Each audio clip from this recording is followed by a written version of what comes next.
So I'm just back from Sydney. The video that I had scheduled to post was deleted in what appears to be a Facebook-based purge of our Facebook business page. It's like, the majority of the content on the page appears to have gone missing. I'm yet to get an answer as to why.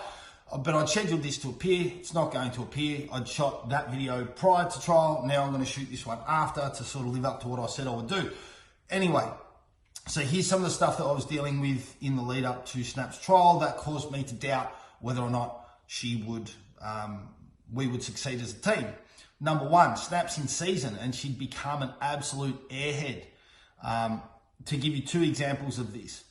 The morning of the trial, I'm running through the pattern with my buddy Adam, and he's watching me. I go out, I turn it 30 degrees left, the dog is in fuss, happy as Larry. One moment I see her, 3 steps later I sneak a little peek down, I turn around because there's no dog, and the dog's standing 3 meters back, happy as Larry, ears in the air, wagging her tail like a complete goofball. That's one example. The other thing is working recalls from a distance in prep for the trial. The dog would do perfect recalls, picture perfect, beautiful, fast, great finishing position, and stop 2 feet out from me.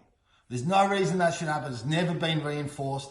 I've never seen it from the dog before, and I'm hoping I'll never see it after, but we strongly suspect that hormones are involved, and that's a big thing to overcome in the trial prep. The other thing is her fitness. Going up to a warmer climate, I took a cooling vest.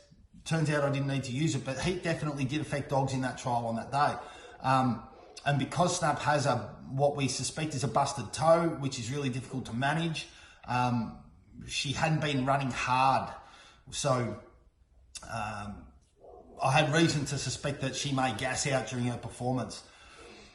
I'd also noticed some real problems in her heel work. She'd started forging ahead and also started some leaning of her shoulder on my leg. Again, neither of these had been features. If you'd seen Snap's development, anyone that knows me knows that I developed that dog very, very, very strictly away from those behaviors through my reinforcement, placement, and I guess procedures. She had no history of it and it had just crept in. Again, I'm hoping that this is just hormones, but these are some of the things that you have to deal with.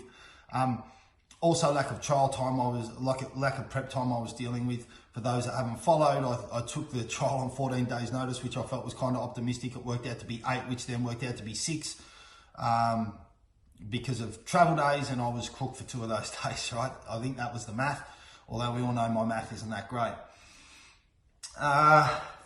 Yeah, so these were definitely things that I had to contend with. I wasn't very confident. The dog did well, and I'm grateful for that. There's a couple of shout outs that I need to make. Number one, I couldn't have done the trip without the fairy dog mother. Kimbo, you're absolutely fantastic. Leaving my old dog with her while I go away means that Snap and I can travel, and I don't have to worry one goddamn second about how that dog is doing. The dog loves her more than she loves me, I'm sure. All the guys that helped, the immediate ones that spring to mind, Brad, Karen, Laurie, Adam, Luca, Hocko, thank you. You all contributed in some way towards the performance. My awesome clients, many of whom contacted me and said, hey, maybe we should move our session to give you a chance to get in more training with Snap, or to give you, because you've got to travel up, you might want to travel back more slowly or whatever.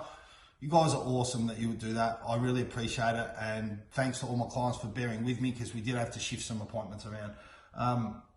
Also, I'm going to name this guy Shaq, my buddy and client Shaq. So I noticed an irregular deposit in my bank account of $500. Shaq's name was attached to it. And I asked him why. And he said, "No, don't worry about it, it's sponsorship." I'm like, no one gets sponsored for taking their own dog to a trial. He goes, well, I'm sponsoring you. So as a sponsor, Shaq, you get named. Shaq does a lot of nice things for a lot of people, and he doesn't really talk about it. I know about some of them. I'm sure there's plenty I don't know about. And he refused to discuss it and refused to take the money back. And it was... it was a very kind way for him to express his support. And very, very touched by that. And thanks to Shaq, that sponsorship money got sucked up in fuel, food and accommodation, and it was really helpful. So very grateful to you, buddy. But that's it.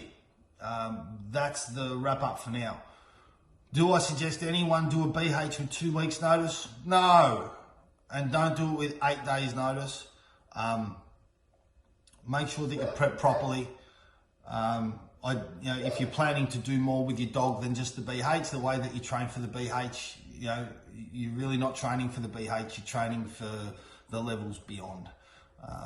But we got away with it and everything seems to have worked out. So that's a wrap. I'm going to go and get some sleep. It has been a long drive and a long night. Thanks to everyone that follows along. Without you guys following along, I wouldn't bother making this stuff and it wouldn't be nearly as much fun. So thanks for everyone that called, texted, messaged via social media, all the words of encouragement. You're awesome people, and I'm grateful that you all follow along Snap's journey and follow business and support. So that's it. I'm out.